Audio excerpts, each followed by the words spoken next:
रंगमंच कहानियों का में स्वागत है। आइए सुनते हैं मुंशी प्रेमचंद्र की प्रसिद्ध उपन्यास निर्मला।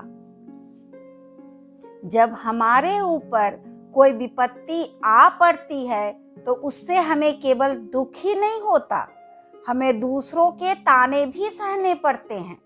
जनता को हमारे ऊपर टिप्पणियां कसने का वह सुअवसर मिल जाता है जिसके लिए वह हमेशा बेचैन रहती है।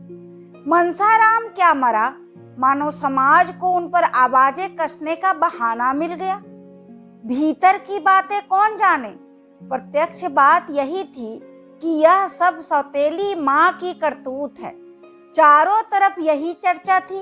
ईश्वर न करे लड़कों को सौतेली माँ से पाला पड़े, जिसे अपना बना बनाया घर उजाड़ना हो, अपने प्यारों बच्चों की गर्दन पर छुरी फेरवानी हो, वह बच्चे के रहते हुए अपना दूसरा ब्याह करे।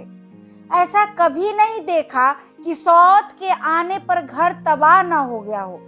वही जो बच्चों पर जान देता था, सौत आते ही उन्हीं बच्चों का दुश्मन हो जाता है, उसकी मति ही बदल जाती है। ऐसी देवी ने जन्म ही नहीं लिया जिसने सौत के बच्चों को अपना समझा हो। मुश्किल यह थी कि लोग इन टिप्पणियों पर संतुष्ट न होते थे। कुछ ऐसे सज्जन भी थे जिन्हें अब जियाराम और सियाराम से विशेष स्नेह हो गया था। वे दोनों बालकों से बड़ी सहानुभूति प्रकट करते, यहाँ तक कि दो दो महिलाएं तो उनकी माता के शील और स्वभाव को याद कर आंसू बहाने लगती थी। हाय हाय, बेचारी क्या जानती थी कि उसके मरते ही उसके लाडलों का पर दुर्दशा होगी। अब दूध मक्खन काहे को मिलता होगा? जियाराम कहता, मिलता क्यों नहीं? महिला कहती, मिलता है। अरे बेटा, मिलना भी कई तरह का होता है।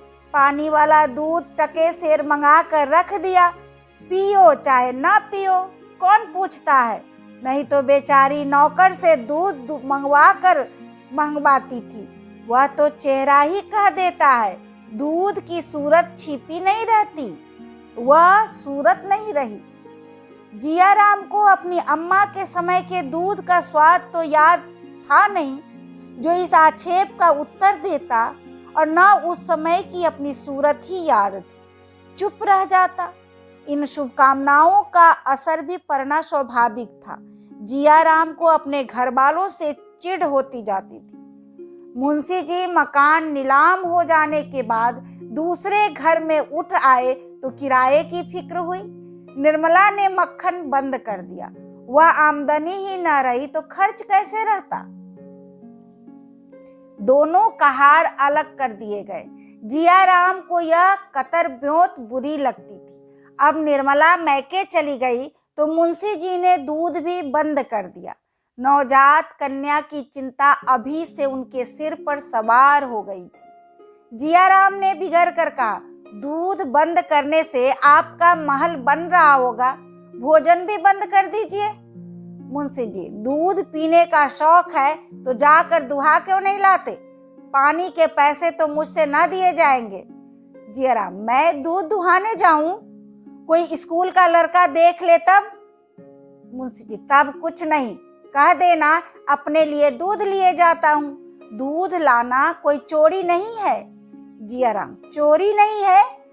आप ही को कोई दूध लाते देख ले तो आपको शर्म ना आएगी? मुंशी जी, बिल्कुल नहीं, मैंने तो इन्हीं हाथों से पानी खींचा है, अनाज की गठरियां लाया है। मेरे बाप लखपति नहीं थे। जियाराम, मेरे बाप तो गरीब नहीं है, मैं क्यों दूध लाऊं? आखिर अपने कहारों को क्यों जवाब दे दिया? मुंशी जी, क्या तुम्हें इतना भी नहीं सोचता कि मेरी आमदनी अब पहली सी नहीं रही? इतने तो नादान नहीं हो। जियाराम, आखिर आपकी आमदनी क्यों कम हो गई?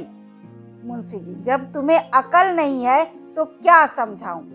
यहाँ जिंदगी से तंग आ गया हूँ, मुकदमे कौन ले, और ले तो तैयार कौन करे? वह दिल ही नहीं रहा। अब तो जिंदगी के दिन पूरे कर रहा हूँ।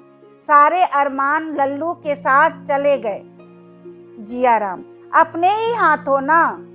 मुंशी जी ने चीख कर कहा, अरे अहमक, यह ईश्वर की मर्जी थी, अपने हाथों कोई अपना गला काटता है। जियाराम, ईश्वर तो आपका विवाह करने ना आया था। मुंशी जी अब जब्त न कर सके, लाल लाल आंखें निकाल कर बोले, क्या तुम आज लड़ने के लिए कमर बांध कर आए हो?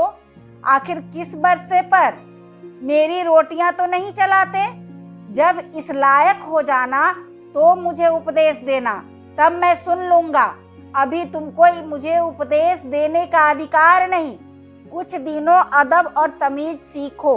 तुम मेरे सलाहकार नहीं हो तो मैं काम करूं, उसमें तुमसे सलाह लूं।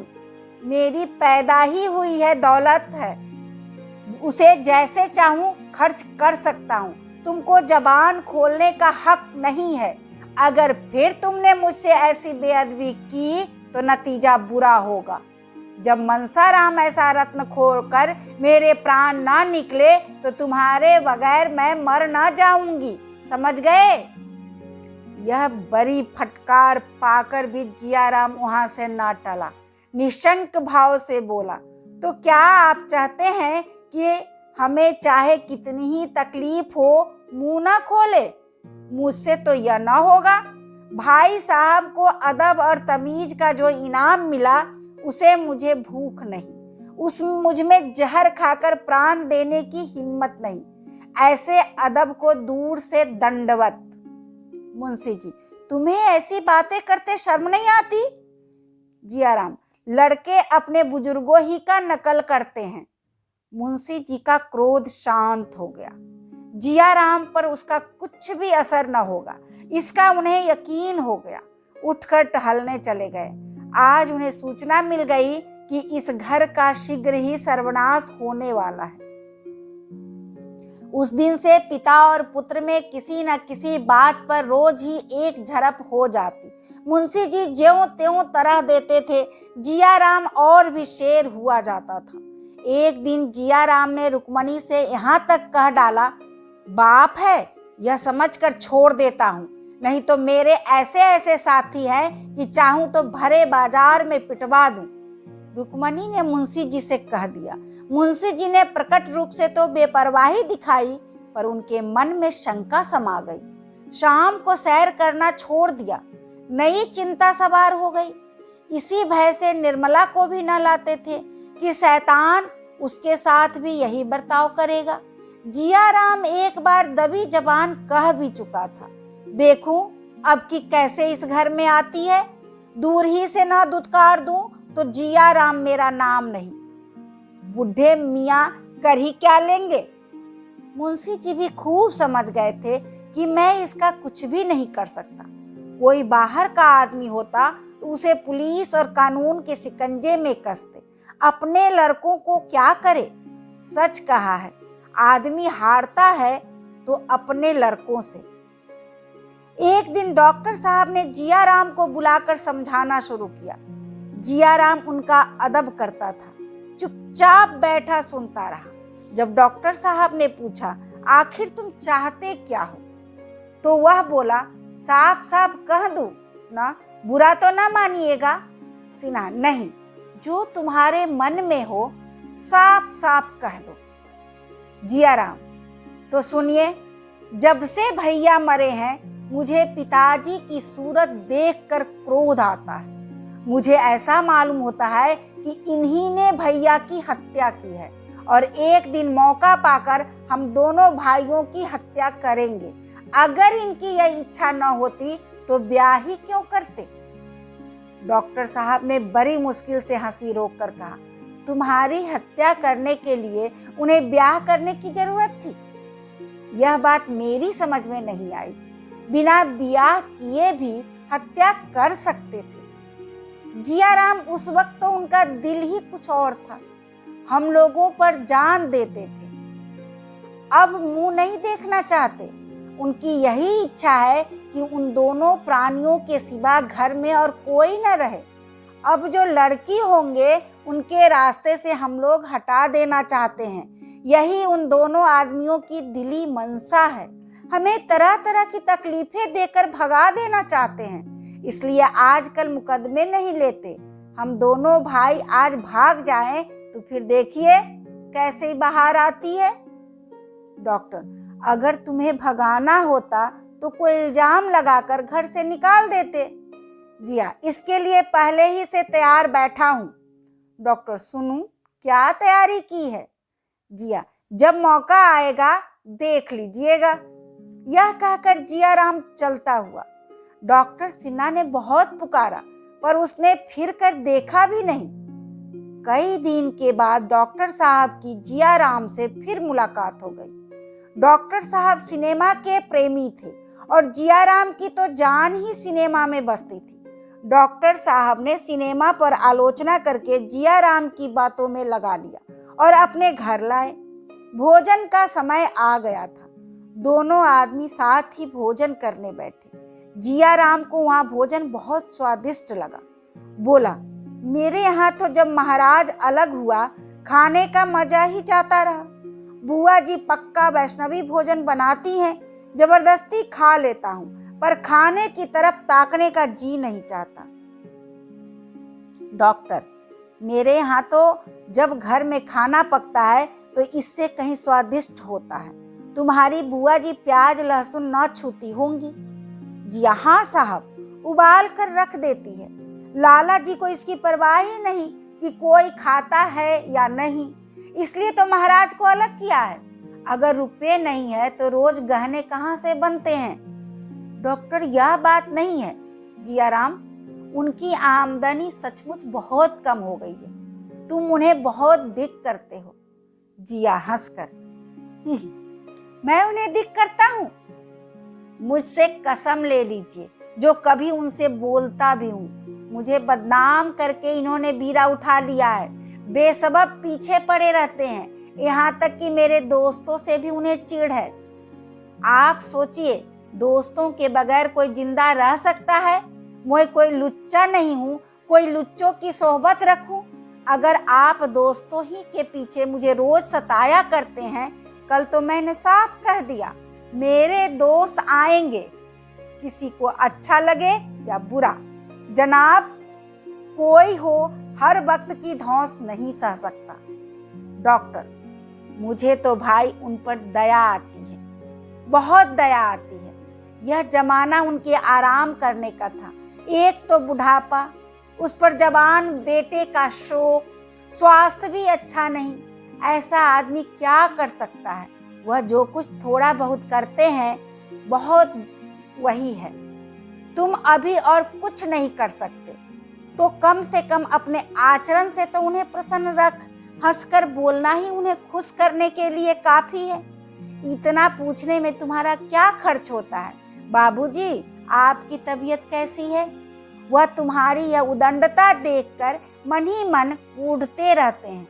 मैं तुमसे सच कहता हूँ कि कई बार रो चुके हैं। उन्होंने मान लो शादी करने में गलती की, उसे यह स्वीकार करते हैं, लेकिन तुम अपने कर्तव्य से क्यों मुंह मोड़ते हो? वह तुम्हारे पिता है, तुम्हें उनकी सेवा करनी चाहिए। एक बात भी मुंह से ऐसी ना निकालनी चाहिए जिससे उनका दिल दुखे। उन्हें यह ख्याल करने का मौका क्यों दो कि सब मेरी कमाई खाने वाले हैं, बात पूछने वाला कोई नहीं। मेरी उम्र तुमसे कहीं ज्यादा है जिया राम, पर आज तक मैंने अपने पिताजी को किसी बात का जवाब नहीं दिया। वह आज भी मुझे डांटते हैं, सिर झुकाकर सुन लेता हूँ। वह जो कुछ कहते हैं मेरे भले ही को कहते हैं। माता पिता से बढ़कर हमारा हितैषी और कौन हो सकता है? उनके ऋण से कौन मुक्त हो सकता है? जिया राम बैठा रोता रहा। अभी उसके सद्भावों का संपूर्णतः लोप न हुआ था। अपनी दुर्बलता उसे साफ नजर आ रही थी। इतनी ग्लानि से उसे बहुत दिनों से न आई थी। रोकर डॉक्टर साहब से, मैं बहुत ही लज्जित हूँ, दूसरों के बहकाने में आ गया था। जब आप मेरी भी शिकायत न सुनेंगे, आप पिताजी से मेरा अपराध क्षमा दीजिए। मैं सचमुच बड़ा अभागा हूँ, उन्हें बहुत सताया। उनसे कहिए मेरे अपराध क्षमा दे। नहीं मैं मुंह में कालिख लगाकर कहीं निकल जाऊंगा और डूब मरूंगा। डॉक्टर साहब अपनी उपदेश कुशलता पर फूले न समाये, जियाराम को गले लगाकर विदा किया। जियाराम घर पहुंचा तो 11 बज गए। मुंशी जी भोजन करके अभी बाहर आए थे। उसे देखते ही बोले, जानते हो कै बजे हैं? 12 का वक्त है। जियाराम ने बड़ी नम्रता से कहा। डॉक्टर सिन्हा मिल गए, उनके साथ उनके घर तक चला गया। उन्होंने खाने के लिए जिद की, मजबूरन खाना पड़ा, इसी से देर हो गई। मुंशी जी, डॉक्टर सिन्हा से दुखरे रोने गए होंगे या और कोई काम था? जियाराम की नम्रता का चौथा भाग उड़ गया। बोला, दुखरे रोने की मेरी आदत नहीं है। मुंशी जी, जरा भी नहीं। तुम्हारे मुंह में तो जबान ही नहीं। मुझसे जो लोग तुम्हारी बातें करते हैं वह गधा करते होंगे। जियाराम, और दिनों की मैं नहीं कहता, लेकिन आज डॉक्टर सिन्हा के यहाँ मैंने कोई ऐसी बात नहीं की जो इस वक्त आपके सामने न कर सकूं। मुंशी जी, बड़ी खुशी की बात है, बेहद खुशी हुई। आज से गुरु दीक्षा ले ली है क्या? जियाराम की नम्रता का चतुर्थांश और गायब हो गया। सिर उठाकर बोला, आदमी बिना गुरु दीक्षा लिए हुए भी अपनी बुराइयों पर लज्जित हो सकता है। अपना सुधार करने के लिए गुरु मंत्र की कोई जरूरी चीज नहीं। मुंशी जी, अब तो लुच्चे जमाना होंगे। जियाराम, आप किसी को लुच्चा क्यों कहते हैं जब तक ऐसा कहने के लिए आपके पास कोई प्रमाण नहीं? मुंशी जी, तुम्हारे दोस्त सब लुच्चे लफंगे हैं, एक भी भला आदमी नहीं। मैं तुमसे कई बार कह चुका हूं कि उन्हें मत जमा किया करो, तुमने सुना नहीं। आज मैं आखिरी बार कह देता हूं, अगर तुमने उन सौदों को जमा किया तो मुझे पुलिस की सहायता लेनी पड़ेगी। जियाराम की नम्रता का 1/4 और गायब हो गया। फड़क कर बोला, अच्छी बात है, पुलिस क्या करती है? मेरे दोस्तों में आधे से ज्यादा पुलिस के अफसरों ही के बेटे हैं।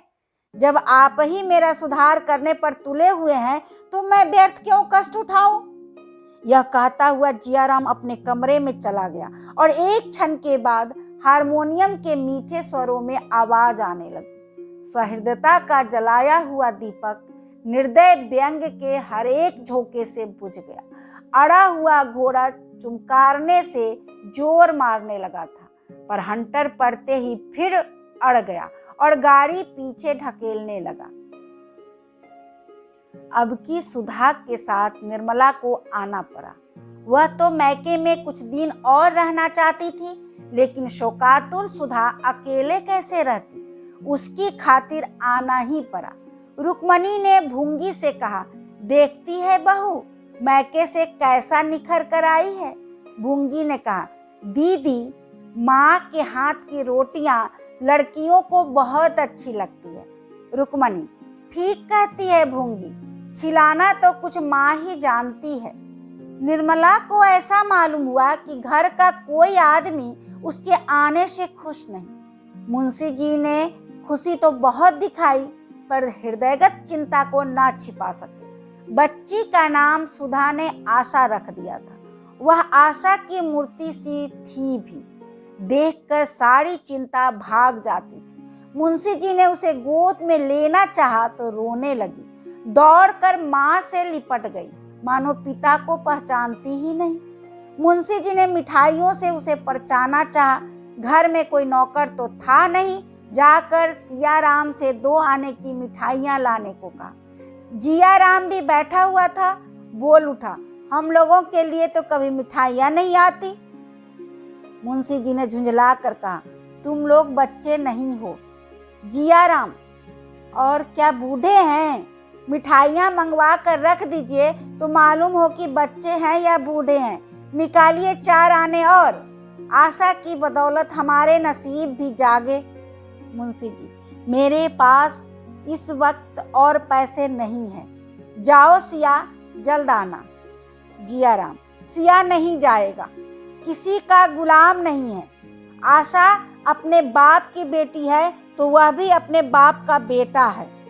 मुंशी जी, क्या फिजूल की बातें करते हो? नन्ही सी बच्ची की बराबरी करते तुम्हें शर्म नहीं आती? जाओ सियाराम, ये पैसे लो।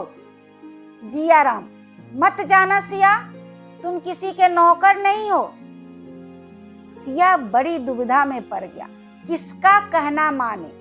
अंत में उसने जियाराम का कहना मानने का निश्चय किया।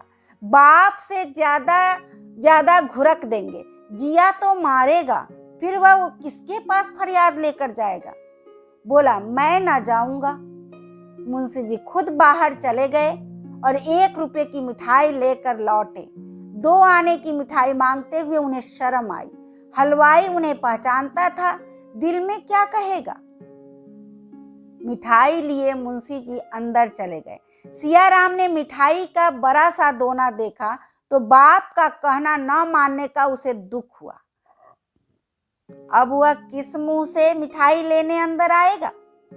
बड़ी भूल हुई। वह मन ही मन जियाराम के चाटों की चोट और मिठाई की मिठास में तुलना करने लगा। सहसा भूंगी ने 2 तस्तरियां दोनों के सामने लाकर रख दी। जियाराम न बिगड़ कर कहा, उसे उठा ले जा। भूंगी, काहे को बिगड़ते हो बाबू, क्या मिठाई अच्छी नहीं लगती? जियाराम, मिठाई आशा के लिए आई है, हमारे लिए नहीं, ले जा, नहीं तो मैं सड़क पर फेंक दूंगा। हम तो पैसे पैसे के लिए रटते रहते हैं और यहाँ रुपए की मिठाई आती है। भूंगी, तुम ले लो सिया बाबू, यह ना लेंगे ना सही। सियाराम ने डरते डरते हाथ बढ़ाया था कि जियाराम ने डांट कर कहा, मत छूना मिठाई, नहीं तो हाथ तोड़ कर रख दूंगा, लालची कहीं का। सियाराम यह घुरके सुनकर सहम उठा। मिठाई खाने की हिम्मत न पड़ी। निर्मला ने यह सुनी तो दोनों लड़कों को मनाने चली। मुंशी जी ने कही कसम रखा दी। निर्मला, आप समझते नहीं, यह सारा गुस्सा मुझ पर है। मुंशी, गुस्ताख हो गया है, इस ख्याल से कोई सख्ती नहीं करता कि लोग कहेंगे बिना माँ के बच्चों को सताते हैं, नहीं तो सारी शरारत घर ही भर में निकाल दूं। निर्मला, इसी बदनामी का तो मुझे भी डर है। मुंशी जी, अब न डरूंगा, जिसके जी में जो आए कहे। निर्मला, पहले तो यह ऐसे न थे। मुंशी जी, अजी कहता है कि आपके लड़के मौजूद थे, आपने शादी क्यों की? यह कहते भी संकोच नहीं होता कि आप लोगों ने मनसाराम को विष दे दिया। लड़का नहीं है, शत्रु है, शत्रु। जियाराम द्वार पर छिप कर खड़ा था। स्त्री पुरुष में मिठाई के विषय में क्या बातें होती हैं, यही सुनने वह आया था। मुंशी जी का वह अंतिम वाक्य सुनकर उससे रहा न गया। बोला, उठा, शत्रु ना होता तो आप उसके पीछे क्यों पड़ते? आप तो इस वक्त कह रहे हैं, वह मैं बहुत पहले से समझे बैठा हूँ। भैया ना समझे थे, धोखा खा गए। हमारे साथ आपकी दाल ना गलेगी। सारा जमाना कह रहा है कि भाई साहब को जहर दिया गया है। मैं कहता हूँ तो आपको क्यों गुस्सा आता है? निर्मला तो सन्नाटे में आ गई। मालूम हुआ किसी ने उसकी देह पर अंगारे डाल दिए। मुंशी जी ने डांट पर जियाराम को चुप कराना चाहा, पर जियाराम निसंग खड़ा ईंटों का जवाब पत्थर से देता रहा। यहाँ तक कि निर्मला को भी उस पर क्रोध आ गया। यह कल का छोकरा किसी काम का न काज का यूं खरा टर्रा रहा है, जैसे घर भर का पालन पोषण यही करता हो। त्योड़ियां चढ़ाकर बोली, बस अब बहुत हुआ जियाराम, मालूम हो गया है तुम बड़े लायक हो, बाहर जाकर बैठो। मुंशी जी अब तक कुछ दब दब कर बोलते रहे। निर्मला की सह पाई तो दिल बढ़ गया, दांत पीस कर लपके और इसके पहले कि निर्मला उनके हाथ पकड़ सके, एक थप्पड़ चला ही दिया। थप्पड़ निर्मला के मुंह पर पड़ा, वहीं सामने पड़ी, माथा चकरा गया। मुंशी जी के सूखे हुए हाथों में भी इतनी शक्ति है, इसका वह अनुमान न कर सकती थी। सिर पकड़ कर बैठ गई। मुंशी जी का क्रोध और भी भड़क उठा, फिर घूंसा चलाया। पर अब की जिया राम ने उनका हाथ पकड़ लिया और पीछे ढकेल कर बोला, दूर से बात कीजिए, क्यों नाहक अपनी बेइज्जती करवाते हैं। अम्मा जी का लिहाज कर रहा हूं, नहीं तो दिखा देता। यह कहता हुआ वो बाहर चला गया। मुंशी जी संज्ञा शून्य से खड़े रहे। इस वक्त अगर जिया राम पर दैवी ब्रज गिर पड़ता तो शायद उन्हें हार्दिक आनंद होता। जिस पुत्र को कभी गोद में लेकर निहाल हो जाते थे, उसी के प्रति आज भांति भांति की दुष्कल्पनाएं मन में आ रही थी। रुक्मणी अब तक तो अपनी कोठरी में थी, अब आकर बोली, बेटा जब अपने बराबर हो गया तो उस पर हाथ न छोड़ना चाहिए। मुंशी जी ने ओठ चबा कर कहा, मैं इस घर से निकाल कर छोड़ूंगा, भीख मांगे या चोरी करे, मुझसे कोई मतलब नहीं। रुक्मणी, नाक किसकी कटेगी? मुंशी जी, इसकी चिंता नहीं। निर्मला, मैं जानती कि मेरे आने से यह तूफान खड़ा हो जाएगा तो भूल कर भी ना आती। अब भी भला है, मुझे भेज दीजिए, इस घर में मुझसे न रहा जाएगा। रुक्मणी, तुम्हारा बहुत लिहाज करता है बहू, नहीं तो आज अनर्थ ही हो जाता। निर्मला, अब और अनर्थ होगा दीदी जी, मैं तो फूंक फूंक कर पांव रखती हूँ, फिर भी अपयश लग ही जाता है। अभी घर में पांव रखते देर न हुई, यह हाल हो गया। ईश्वर की कुशल करे। रात को भोजन करने न उठा, अकेले मुंशी जी ने खाया। निर्मला को आज नई चिंता हो गई, जीवन कैसे पार लगेगा। अपना ही पेट होता तो विशेष चिंता न थी, अब तो एक नई विपत्ति गले पड़ी गई थी। वह सोच रही थी, बच्चे के भाग्य में क्या लिखा है, हे राम। अभी आप सुन रहे थे मुंशी प्रेमचंद्र की प्रसिद्ध उपन्यास निर्मला, पिछले भाग से आगे का भाग। धन्यवाद।